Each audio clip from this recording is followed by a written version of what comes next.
The storm was 2 hours out from Larkspur, Montana, in the autumn of 1886, when a woman with mud on the hem of her dress and her spine dead straight walked up to the gate of the loneliest ranch in Beaverhead County and knocked like she had every right to. Silas Boone opened the door to a face he didn't know and a pair of eyes that didn't flinch.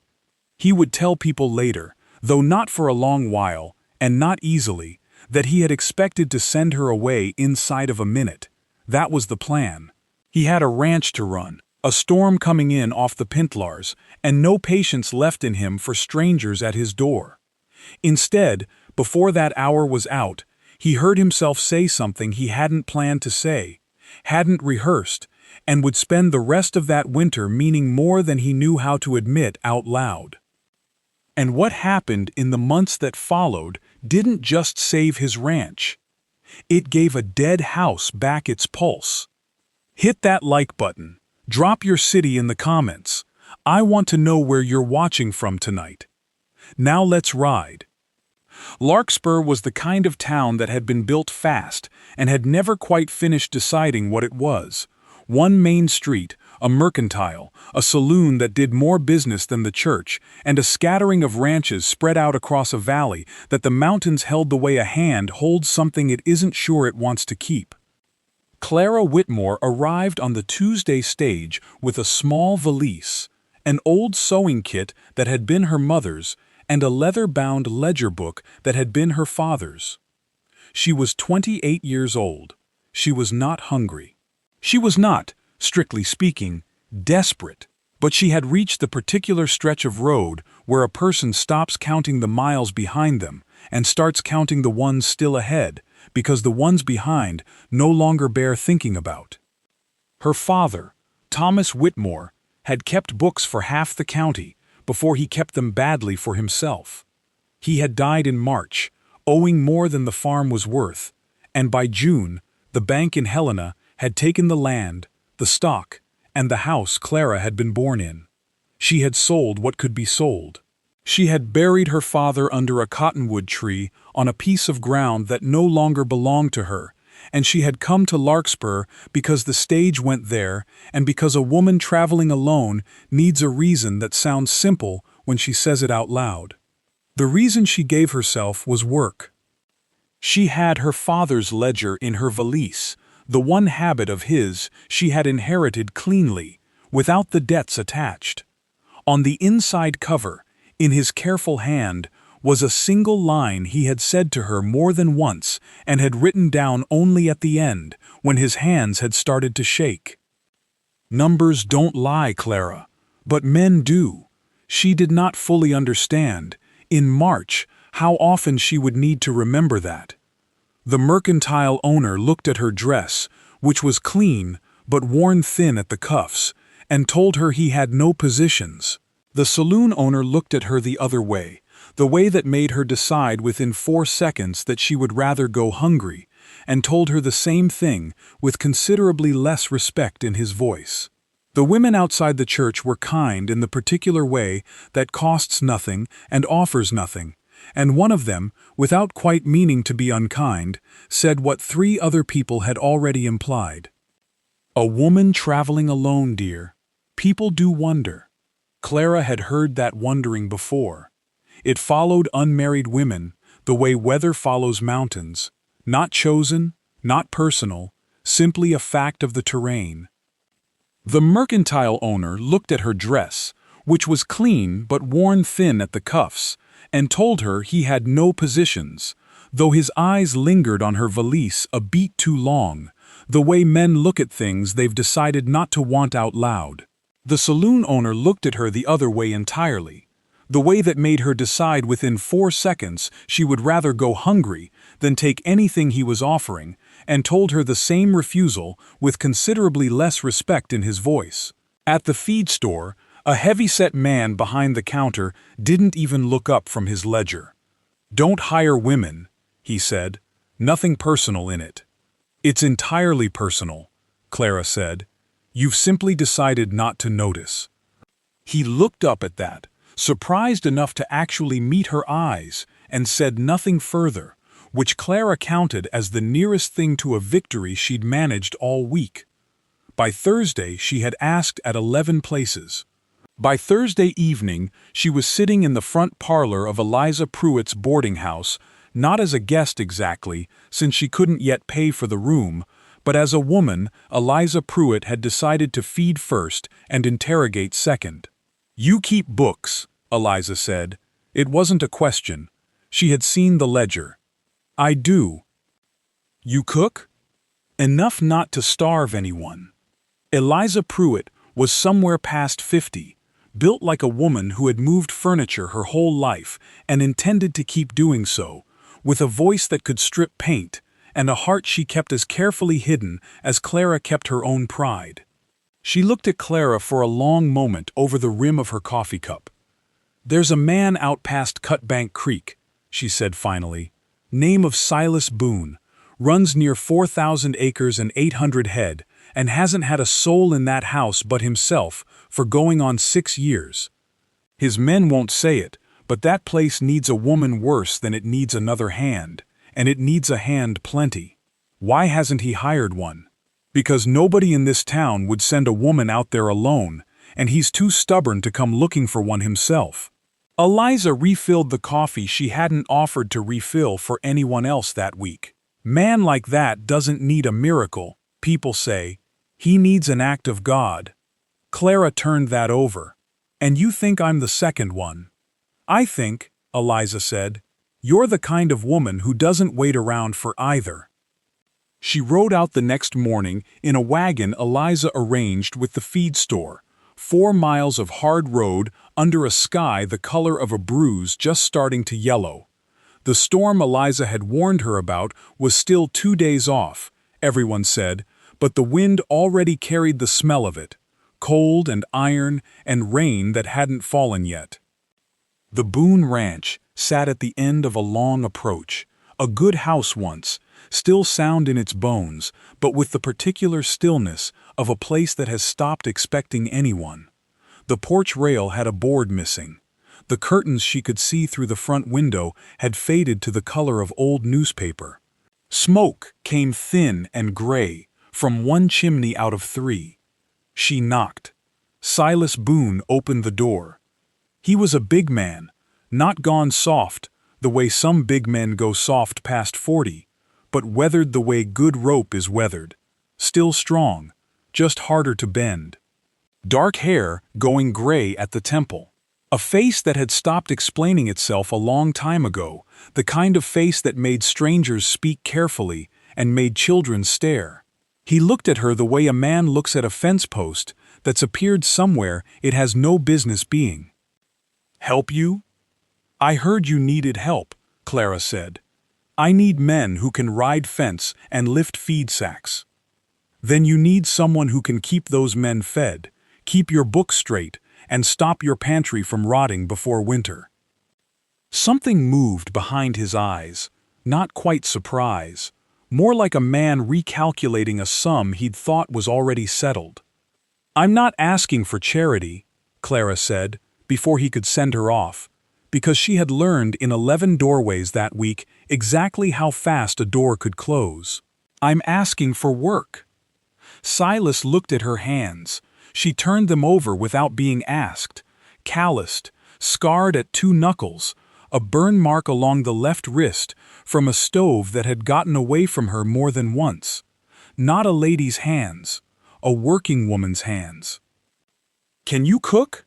he asked. "Enough not to starve." "Can you keep books?"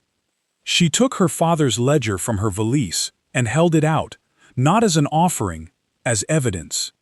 Better than most men who pretend they can. For the first time since he'd opened the door, Silas Boone actually looked at her, not at her dress, not at the mud on her hem, not at the fact of a woman standing alone on his porch with a storm coming. At her. Behind him, through the open door, Clara could see into the front room. One chair pulled out from a long table built for a dozen. A stove with a fire close to dying. No sound in that house at all. Not a clock, not a floorboard, nothing. Silas followed her eyes without meaning to, and for a moment He saw his own kitchen, the way a stranger saw it, which is a hard thing for any man to have happen to him on his own porch. "Funny," he said, and his voice had gone quieter, rougher, like a man saying something true for the first time in longer than he could account for. "My empty house needs you more than my ranch does." He didn't let her stay that night. Whatever else Silas Boone was, he was not a man who'd let gossip find a foothold before Clara had even unpacked her valise. He drove her back to Eliza Pruitt's himself, in near silence, and paid for the room a week in advance without being asked, and did not say a single word about it being anything other than what it was, wages, in advance, for a woman he intended to hire. "Tomorrow," he said, when he left her at the boarding house steps. "Early." "How early?" "Before the men are up. I want the kitchen running before they smell what isn't cooking." It was the closest thing to a joke Clara had heard out of him, and she suspected, correctly, that it was the closest thing to a joke anyone had heard out of him in some time. She arrived before dawn. Silas gave her a small back room off the kitchen, dusty, stacked with crates and old ledgers gone soft with damp, the room of a house that had simply stopped being lived in room by room. Clara looked at it the way she looked at everything, as a problem with a solution already half visible. By the end of the first week, the room was hers. By the end of the second, the ledgers were hers too. Silas Boone, she discovered, ran a ranch the way an honest man runs a ranch. Carefully, fairly, and with numbers scrawled in a hand that made her father's crooked bookkeeping look like copperplate. Payments to the feed merchant, Harvey Lott, were recorded in figures that didn't match the receipts. Amounts owed didn't match amounts paid. She found the first discrepancy on a Wednesday and said nothing about it yet, because a discrepancy without proof was just a suspicion, and Clara had learned from her father exactly what suspicions were worth on their own. She cooked. She was, if not gifted, at least reliably competent, and Mason and Eli, the two hands who'd worked the Boone Ranch for going on 4 years, ate everything she put in front of them the first morning with the particular silence of men deciding whether to trust it, and ate everything she put in front of them the second morning with the particular speed of men who'd decided they could. She noticed on the third morning that she had put a plate together for herself last and eaten it standing at the stove after the men had gone out. Silas noticed too. He didn't say anything about it. He simply started setting a fourth plate at the table before she reached for one, in a spot across from his own, and left it there until she sat down. That was the whole conversation. Neither of them mentioned it. It was, Clara thought later, exactly the kind of conversation this house seemed to prefer, conducted entirely in coffee poured, plates set, doors held. The pantry took her most of a day to sort through properly. She found flour gone to weevils, beans 3 seasons old, a side of bacon that should have been thrown out around the time President Cleveland took office.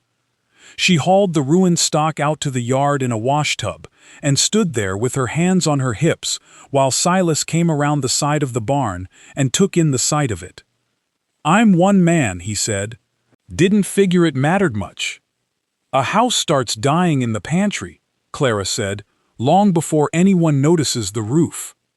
He didn't answer that, but the following week, when the feed merchant's wagon came through, she noticed he'd ordered double the flour and twice the dried apples without being asked. She found the big dining table in much the same condition as the pantry, sound, solid, built for a family that had never quite filled it, and used for 6 years by one man eating alone at a single corner of it, like a trespasser in his own house. Clara cleared the whole surface one morning, scrubbed it down, and set a small jar of late wildflowers dead in the center, the kind that still grew stubborn along the fence line even with the first frost coming. Silas stood in the doorway looking at it for a long moment. "What are those for?" "To remind the table," Clara said, "that it still belongs to people." He didn't answer that one either, but he ate the whole meal that night, sitting at the head of the table instead of the corner, and Clara noticed and said nothing, which by now was becoming its own kind of language between them. The curtains took longer to fix than the pantry had, mostly because Clara insisted on doing it properly instead of quickly. They had gone the color of old newspaper from 6 years of sun, thin enough in places that light came through them like something remembered rather than seen. She took them down on a Sunday, patched what could be patched with fabric from her own mending kit, and hung them again before supper. Silas noticed the light in the front room had changed before he noticed why. "You didn't have to do that," he said. "No," Clara agreed, "but a house that lets its light in gray forgets what color it's supposed to be." He didn't have an answer for that, which by now Clara had learned was simply how Silas Boone agreed with something too true to argue with. In the evenings, once the accounts were closed and the men had gone to the bunkhouse, Silas took to sitting across from her at the long table with a chessboard Lydia had once played on, dug out from a cabinet Clara hadn't known existed. He was not, it turned out, a particularly gifted player. Clara beat him 3 games out of 4 and told him so plainly, and he laughed. A short, rusty sound, like a door swinging on a hinge that hadn't been used in years, and set the pieces up again without complaint. "You don't let a man win," he said. "You wouldn't respect me if I did." "No," he admitted, "I wouldn't." It became, without either of them naming it, the hour of the day they both stopped finding reasons to avoid. Mason didn't take to her right away. He was 24, good with cattle, and touchy about being told anything by anyone he hadn't personally decided deserved to tell him things, and a woman half his size correcting his feed calculations did not sit easy with him at first.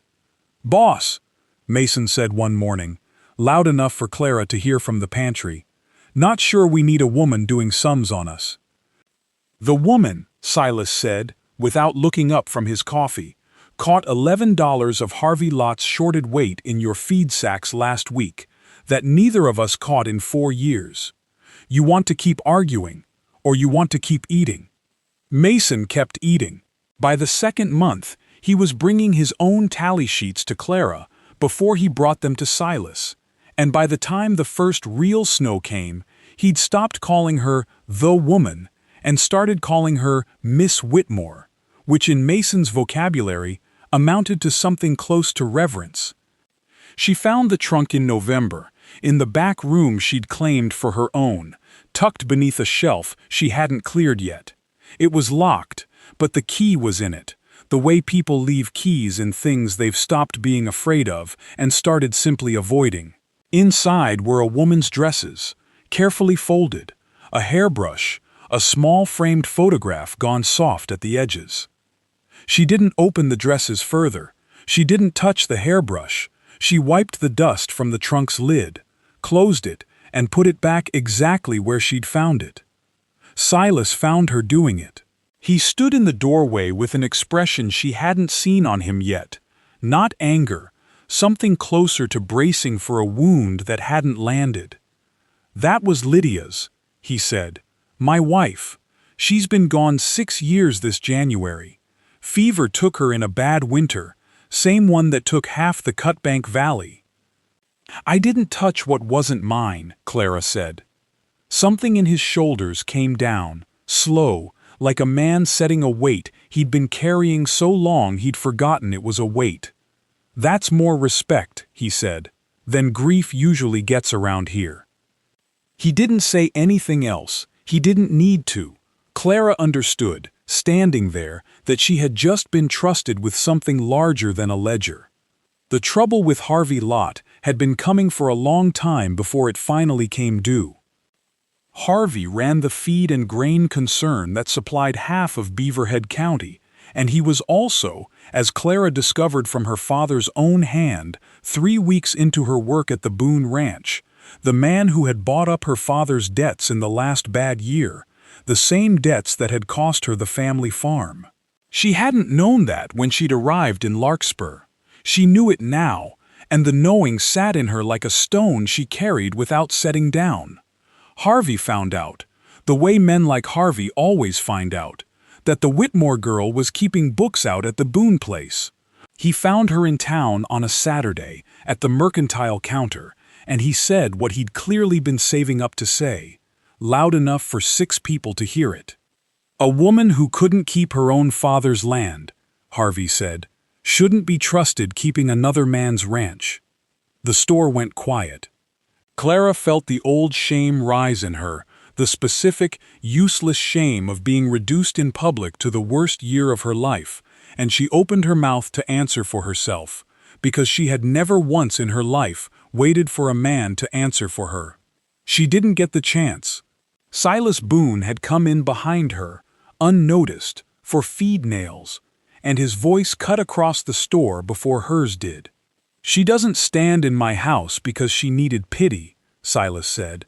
"She stands there because my ranch needed saving, and she's the one who saved it." Harvey's mouth opened. Silas wasn't finished. "And if you speak her name like that again, Harvey, you'll settle with me before you settle any debt." The store stayed quiet a good deal longer after that. Clara was angry with him the whole ride home, which surprised him more than the fight itself had. "I didn't ask you to fight my battles," she said, once they were clear of town. "I know," Silas said. "That's why I didn't fight it for you. I only made sure he knew you weren't standing alone." She had no answer ready for that. It was, she realized, the exact difference between being rescued and being defended, and nobody had ever bothered to explain that difference to her in language this plain before. She'd already found the second discrepancy by then. Not $11 this time, but closer to $200, spread thin across a year and a half of feed deliveries, weights recorded 8 and 10 pounds short of what was billed. Harvey Lott had been shorting the Boone Ranch since before Clara ever set foot in Larkspur, and he had been doing it, she suspected, to more ranches than this one. She laid the figures out for Silas, at the kitchen table, on the first Tuesday of December, her father's ledger open beside the Boone accounts, the columns lined up so even a man with no head for sums could see the shape of the theft. "That's 4 years of it," Silas said quietly, running a finger down the page. "At least.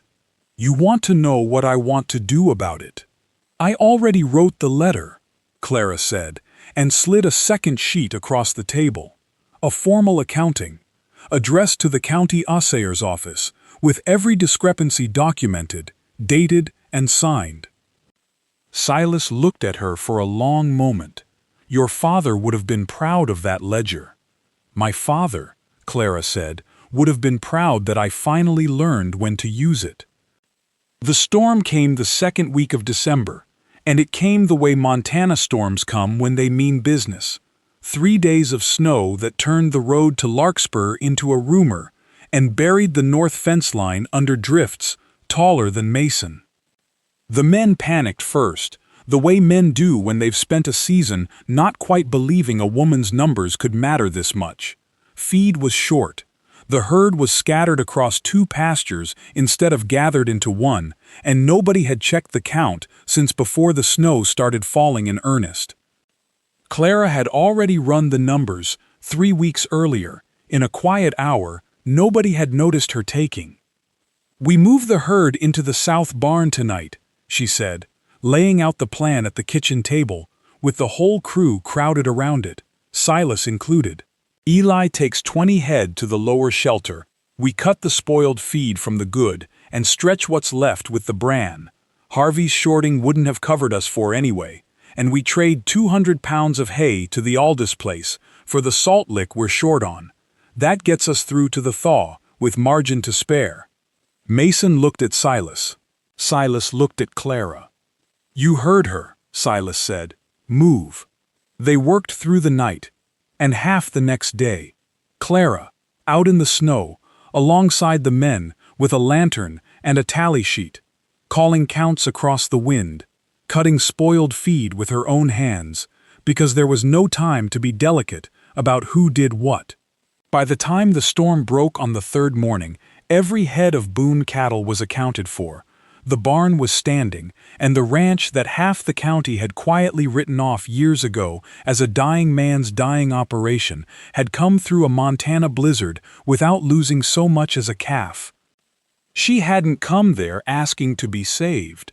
She had come there and done the saving herself. The evening after the storm broke, Silas found her on the porch, wrapped in a coat too big for her that had, she realized with some embarrassment, been his.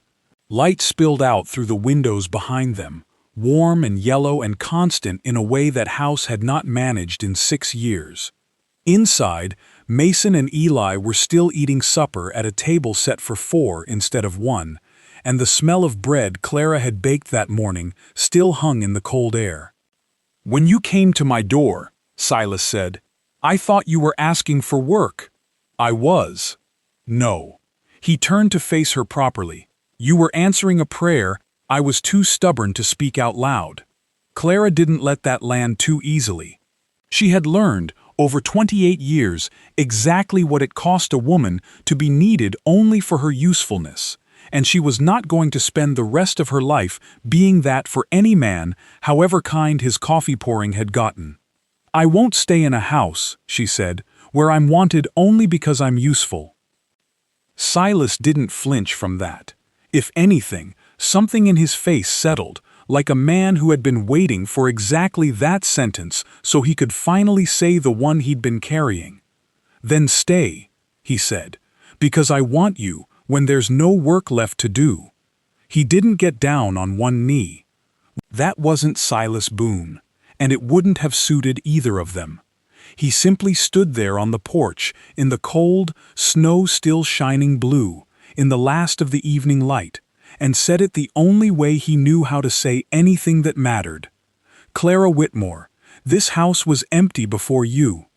Not because it lacked chairs, or walls, or a roof, because there was no one I hoped would come through the door." He paused. "Stay, not as my hired hand, not as my housekeeper, as my wife. I came here asking for work," Clara said, "and I'm asking you for a life." "Then I suppose," Clara said, "we both found more than we came for." They married in January, in Eliza Pruitt's front parlor, because the church in Larkspur was still short a roof beam the storm had taken, and neither of them saw the sense in waiting for lumber to settle a matter their hearts had already settled weeks before. Eliza cried without a shred of embarrassment, which surprised nobody who knew her. Mason wore a collar so new it still had the fold creases in it, and Eli stood up as best man in a coat that fit him for the first time in 3 years on account of Clara having quietly taken it in the week before.